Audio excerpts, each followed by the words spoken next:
sapagkat may pag-asa. May nakikita ko ng mga mukha kanina ng mga misis na medyo parang nalulungkot, medyo naman na parang napapangiti, medyo naman na parang nanghihinayang, may iba naman na parang gusto na umuwi, na parang may gagawin sila sa bahay. Huwag kayong mag-alala. Nothing is too late. No? Really, nothing is too late. Sabi nga ni George Eliot, it is not yet too late to be what you might have been. Kung hindi ka man ganun dati doon sa mga binanggit natin, may pag-asa pa. No? May pag-asa pa. Ngayon na yun. Matandaan ninyo. At lagi natin iisipin, 3 bagay sa sarili. Number 1, Panginoon, binigyan mo ako ng kakayahan na gawin ang lahat ng ito. Lord, let me be worthy of this. Panginoon, binigyan mo ako ng mga anak na alagaan at asawa na napakikisamahan. Panginoon, tulungan mo ako. Para pagdating ng panahon, may isusulit ako sa iyo na tama po ang pagkakabigay ninyo sa kanila sa akin. Pangatlo, Panginoon, ang buhay ay hiram lamang. Hindi habang panahon ako'y buhay. O hindi habang panahon, ito ay ganitong mangyayari.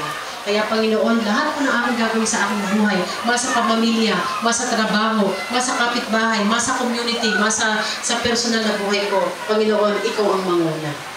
Okay? So hindi pa po tayo nagtatapos dito. Palapakan natin ang ating sarili.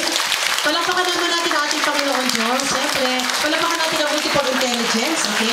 At palapakan natin ang ating mga anak. Yes! Kung kayo po ay lola, nakasama na inyong mga anak,